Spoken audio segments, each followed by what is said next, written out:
खूप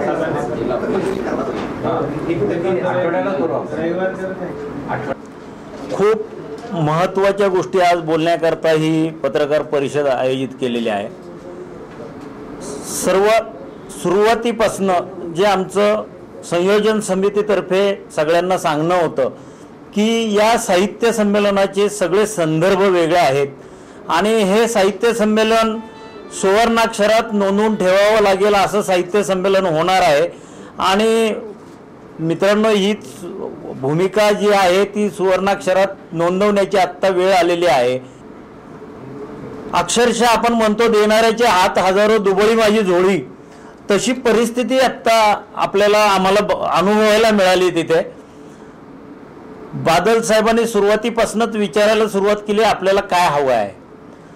जेव्हा मी म्हणालो होतो मागच्या वेळेला लोकांना, तेव्हा आपणच पत्रकारांनी काही प्रश्न विचारले होते आपण काय मागितलं काय नाही, तर त्याच भूमिकेतनं म्हटलं साहेब आम्हाला काहीच नको आहे, फक्त हे दोन रस्ते जे अमृतसरपासून घुमान आणि बियास टू घुमान हे दोन रस्ते जे आहेत ते चांगले व्हावेत एवढी आमची इच्छा आहे।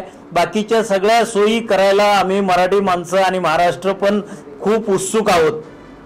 पण बादल साहेबांची भूमिका अशी होती की तुम्ही पाहुणे म्हणून येताय, संत नामदेवांच्या गावात येताय आणि संत नामदेव हे तुमच्या मातीतले जन्मला असले तरी आमच्या भूमीत त्यांनी काम केलेलं आहे, तर ह्या दोघांचं एक प्रतीक असलेल्या गावात तुम्ही येतात, तर इथे तुम्ही कुठल्याही पद्धतीत एक रुपयाही खर्च करायचा नाही, तुम्ही आमचे पाहुणे आहात आणि पंजाबी माणसाचा पाहुणचार तुम्ही घ्यावा अशा भूमिकेतनं त्यांनी सुरुवातीपासूनच चालू केलं।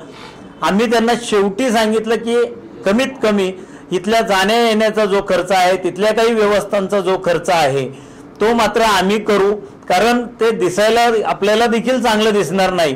त्यांनी सांगितलं होतं रेल्वेपासून सगळे खर्च आम्ही तुम्हाला देतो, पण ते दिसायला मित्रांनो बरोबर वाटलं नसतं, म्हणून आम्ही सांगितलं की ती देऊ नका। दुसरी गोष्ट त्यांनी सांगितलं की 3, 4, 5 एप्रिल रोजी जे काही संमेलन आपण अखिल भारतीय मराठी साहित्य संमेलन घुमानला घेतोय ते पंजाबचं स्टेट फंक्शन असेल, स्टेट गव्हर्नमेंटचं फंक्शन असेल अशी घोषणा त्यांनी केली।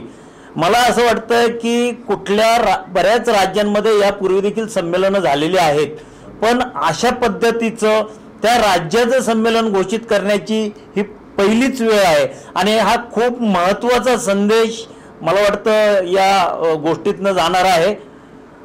दुसरं महत्त्वाचा विषय त्यांनी सांगितलं की संमेलनाच्या निमित्ताने आज तुम्ही आलात हे निमित्त आहे, आम्हाला खूप दिवसांपासून हे करायची इच्छा होती, पण काही अडचणींमुळे किंवा काही प्रायोरिटीजमुळे हे शक्य झालं नव्हतं, तर या संमेलनाच्या निमित्ताने आम्ही हे घोषित करणार आहोत की घुमान डेव्हलपमेंट बोर्ड आम्ही स्थापन करणार आहोत।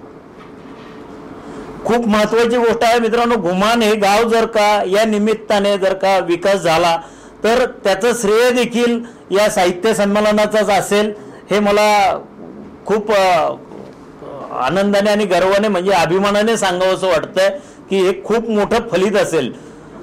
त्यानंतर त्यातला पहिला टप्पा त्यांनी जाहीर केला की 3 तारखेला जेव्हा ते अध्यक्ष असणार आहेत साहित्य संमेलनाच्या उद्घाटन सोहळ्याचे, त्याच दिवशी तिथं एका महाविद्यालयाच्या फाउंडेशन स्टोन ते तिथे त्यांच्या हस्ते अनावरण होणार आहे आणि 8 ते 10 एकर जागा जी शासनाला जास्तीत जास्त देणं शक्य आहे तेवढी जागा या महाविद्यालयाकरता देण्याचं त्यांनी घोषित केलंय। त्याप्रमाणे आज सगळं प्रशासन गावामध्ये ती जागा बघत होतं, त्याच्यातल्या त्रुटी काय आहेत, त्याच्यातल्या नेमक्या काय देण्याकरता काय काय आवश्यकता आहेत। PWD डिपार्टमेंटला त्यांनी खास सांगितलं की याचे नकाशे तुम्ही संमत करून घ्या, 3 तारखेपर्यंत या महाविद्यालयाच्या इमारतीचे नकाशे देखील मंजूर झालेले असले पाहिजेत, अशा प्रकारच्या सूचना त्यांनी त्या निमित्ताने दिलेल्या आहेत। घुमानच्या साहित्य संमेलन जे काही आपण करणार आहोत तिथे त्याच्याकरता additional chief secretary Shri Suresh Kumar साहेब त्यांनी नेमणूक केलेली आहे की ही फक्त देखरेख जी करतोय आता तिथले रस्ते सुविधा, पाण्याच्या सुविधा, त्याच्या संदर्भातल्या सुविधा आणि तिथे येणाऱ्या प्रत्येक मराठी साहित्य प्रेमींबद्दल साहित्यिकांबद्दल जी काय व्यवस्था करण्याचं धोरण आहे त्याच्या संदर्भामध्ये त्यांनी त्यांची नियुक्ती केलेली आहे. हाही एक महत्त्वाचा भाग आहे. गुमान आता ह्या संमेलनामध्ये दोन्ही राज्यांचे मुख्यमंत्री उपस्थित राहणार आहेत. समारोपाला देवेंद्रजी राहणार आहेत. त्याच्यानंतर सुशील कुमार शिंदे देखील आपले मुख्यमंत्री होते, ते आहेत. सुरुवातीला उद्घाटन सोहळ्याला माजी मंत्री शरद पवार साहेब पण मुख्यमंत्री होते माजी महाराष्ट्राचे. प्रकाश सिंग बादल स्वतः आहेत. अशोक चव्हाण साहेबांकडनंही आम्हाला साधारण उद्यापर्यंत कळेल की आम्ही त्यांनाही तिथे विनंती केलेली आहे की आपणही आलात तर 5 माजी आणि आजी मुख्यमंत्री उपस्थित राहण्याचा हा एक पहिलाच संमेलन असेल की इतके मुख्यमंत्री एवढ्या मोठ्या संख्येने एखाद्या नांदेडचे आहेत म्हणून अशोक चव्हाणांना विशेष महत्व आहे. कारण नांदेडचं जे काही 300 वर्ष पूर्ण झाली म्हणून त्यावेळेला हे झालेलं होतं, मोठं संमेलन झालं होतं. त्यावेळेला मुख्यमंत्री अशोक चव्हाण साहेब होते. त्यामुळे त्यांना विशेष विनंती आम्ही केलेली आहे. तर उद्यापर्यंत ते निश्चित सांगतायत आणि होईल. सगळा खर्च आम्ही रेल्वे पासून जो काही असेल तो आम्ही करू, फक्त इथल्या व्यवस्था ते म्हटले त्या सुद्धा तुम्ही नाही करायच्या. मग काही भागात आम्हाला करू द्या म्हटलं, त्या त्यांनी मान्य केल्या. आणि त्यातला सर्वात महत्त्वाचा भाग म्हणजे हे त्यांनी टाइम बॉन्ड याच्यात सांगितलं.